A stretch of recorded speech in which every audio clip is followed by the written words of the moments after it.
Tout à l'heure, vous avez dit que vous êtes dans un domaine de l'entrepreneuriat pour dire qu'une manière de dire aux jeunes, on peut être dans tel ou tel domaine d'activité, on peut faire de la politique, mais il ne faut pas oublier d'avoir une activité aussi, ce qui peut vous permettre de mieux mener vos différentes activités. Oui, là-dessus, il faut être franc. Quand j'ai commencé la politique et que j'avançais, je voyais un peu comment Ahmed il dépensait, Ahmed Bakayoko. Ouais.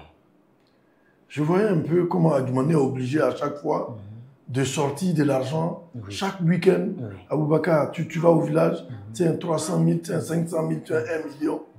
Je me suis assis un jour et puis j'ai dit à ma femme, je dis, si moi je veux devenir un politicien, il faut que j'entreprenne. Et tu as fait quoi? Je dis non, je vais voir avec mon boss. En son temps, paix à son âme, c'est Ahmed Bakayoko. Et puis je t'en dirai. Je suis allé le voir, je dis, grand frère, moi, je veux me lancer dans mes affaires. Il dit, ce jour-là, André m'a donné 1 million. Il dit, toi, tu peux faire. J'ai dit, mais grand frère, il dit non.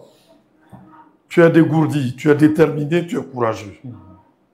Mais en affaires, c'est pas quand tu vas commencer, tu vas vouloir avoir les millions. Hein.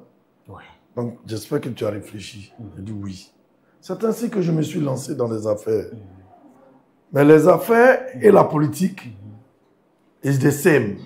C'est-à-dire c'est la même chose. Anyway, c'est la même chose. Donc, si vous réussissez en affaires, vous allez réussir en politique. Si vous échouez en affaires, à 50%, vous échouez en politique. Pourquoi? Parce que la politique, il faut les moyens. Justement. Vous voyez, quand on dit Aboubakar Sandigué, il a fait telle école, il a fait... Non, je ne suis pas un voleur, je ne braque pas les banques. Je travaille quand on me paye. Je sais que mes parents ont besoin de moi. Je m'en vais, ce n'est pas la politique. Mais je suis un homme de partage. Justement. Ce que je veux que mes parents retiennent de moi, c'est que voilà, ils disent à mes enfants, c'est grâce à votre papa qu'on a eu ce collège, c'est grâce à votre papa qu'on a construit cette école, c'est grâce à votre papa qu'on a eu le pont, c'est grâce à votre papa qu'on a eu cette autoroute. Ça me suffira dans ma tombe. Je vais bien vivre. Parce que là, j'ai laissé quelque chose derrière moi. Et vous ne savez pas combien de fois cela est important. Les jeunes qui veulent faire de la politique, il faut entreprendre. On ne peut pas faire la politique en étant un enseignant. L'enseignant est payé à combien? On va, toi, ton salaire, tu vas finir de faire les charges familiales. Et c'est combien tu vas prendre pour mettre dans la politique? Dans la politique, on dépense beaucoup. La politique, on dépense beaucoup, c'est ça. C'est pour ça qu'on dit la politique. C'est donnant. Toi, tu vas aller voir les gens, tu ne leur apportes rien et tu veux qu'ils te donnent. Qu'est-ce qu'ils peuvent te donner? Le monde aujourd'hui a changé. Les choses se font en gagnant-gagnant. Comme ça, il faut prendre la vie. C'est très important. Voilà.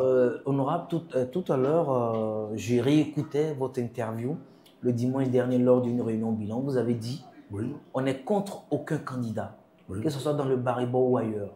Tout ce qu'on demande, c'est que les candidats fassent leur campagne dans un esprit. Dans la discipline. Et dans la discipline. C'est important. Moi, j'aime, pour ceux qui me connaissent, le ministre Adjumani le disait la dernière fois lors d'une rencontre avec un aîné. Et puis je voulais forcément vraiment qu'on aille aux élections. Il m'a titillé, il dit, mais Aboubakar, tu aimes trop faire par là. Là où on peut garder un peu d'énergie, là, on n'a qu'à économiser et puis on va avancer.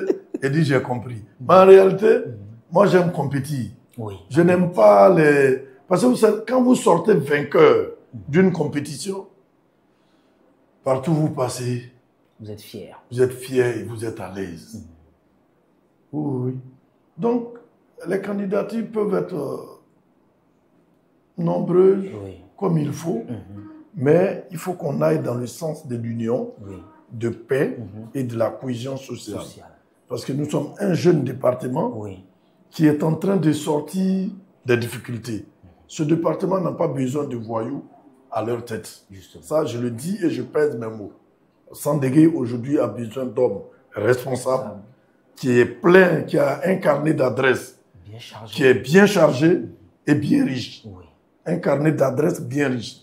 Celui qui veut aujourd'hui être responsable à Sandégué, il faut qu'il soit capable, à partir de son téléphone, de décanter des situations sans que le président n'intervienne dedans. Justement.